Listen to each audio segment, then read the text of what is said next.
PM Modi ने SCO summit को संबोधित किया, जहां एससीओ के मंच पर पहलगाम का जिक्र कर पीएम मोदी ने घेरा और उन्होंने कहा कि हमने पहलगाम में आतंकवाद का बहुत ही घिनौना रूप देखा है। आतंकवाद, अलगाववाद और उग्रवाद जो है वो कतई बर्दाश्त नहीं की जाएगी।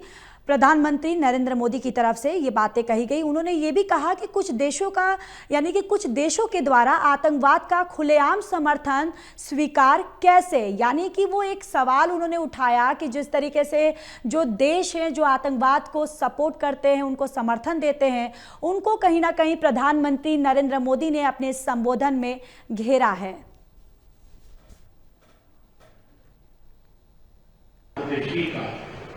हार्दिक आभार व्यक्त करता हूं।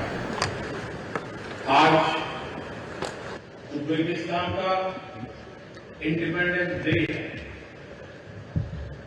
कल किर्गिस्तान का राष्ट्रीय दिवस था। इस अवसर पर मैं दोनों लीडर्स को बधाई और शुभकामनाएं देता हूं।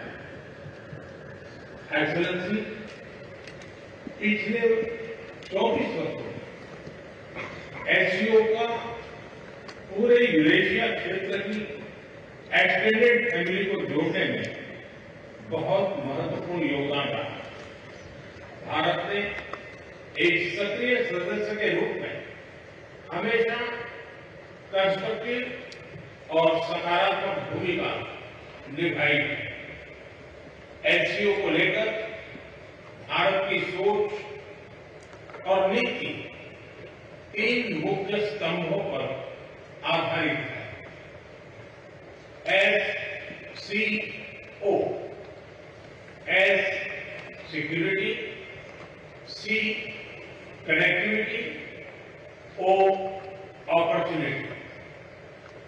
पहले स्तंभ एस यानी सिक्योरिटी के संदर्भ में मैं कहना चाहता हूं कि सुरक्षा, शांति और स्थिरता किसी भी देश के विकास का आधार है।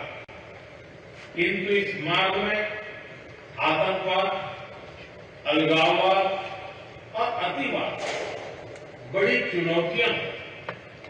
आतंकवाद सिर्फ किसी देश की सुरक्षा ही नहीं, बल्कि पूरी मानवता के लिए एक साझा चुनौती है। कोई देश, कोई समाज, कोई नागरिक अपने आप को इससे सुरक्षित नहीं समझ सकता। इसलिए आतंकवाद से लड़ाई में भारत ने एकजुटता पर बल दिया। इसमें एससीओ रेट्स की बहुत महत्वपूर्ण भूमिका रही।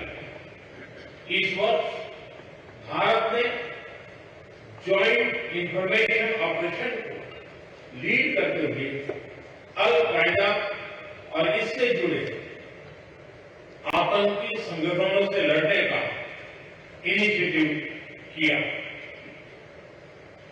हमने रेडिकलाइजेशन के विरुद्ध समन्वय बढ़ाने और मिलकर कदम उठाने का भी प्रस्ताव रखा।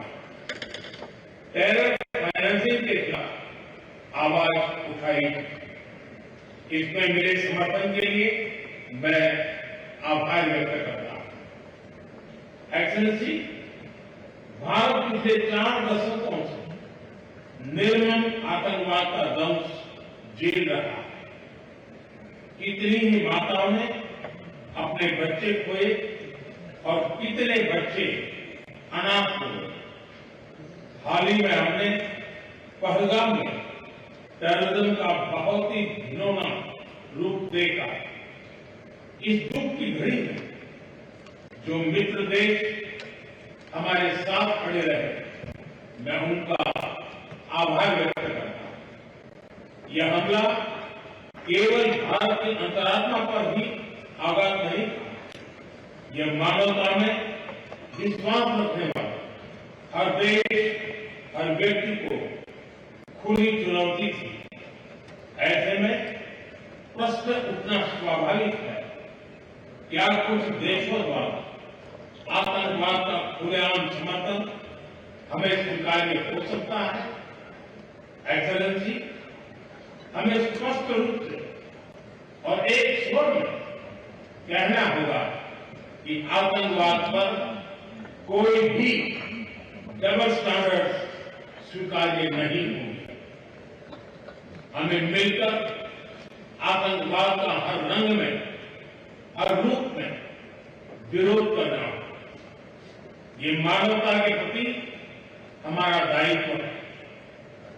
एक्सेलेंसी, अब मैं दूसरे स्तंभ सी यानी कनेक्टिविटी पर अपने विचार रखना चाहूंगा।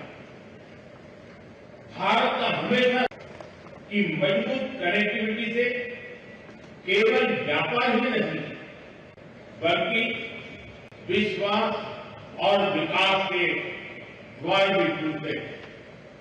इसी सोच के साथ हम चाबहार पोर्ट और international north south transport corridor जैसे इनिशिएटिव पर काम कर रहे हैं। इनसे हम अफगानिस्तान और मध्य एशिया के साथ संपर्क बढ़ा सकते हैं। हमारा मानना है कि कनेक्टिविटी के हर प्रयास में संप्रभुता और क्षेत्रीय अखंडता का सम्मान होना चाहिए। यही एससीओ चार्टर के मूल सिद्धांतों में भी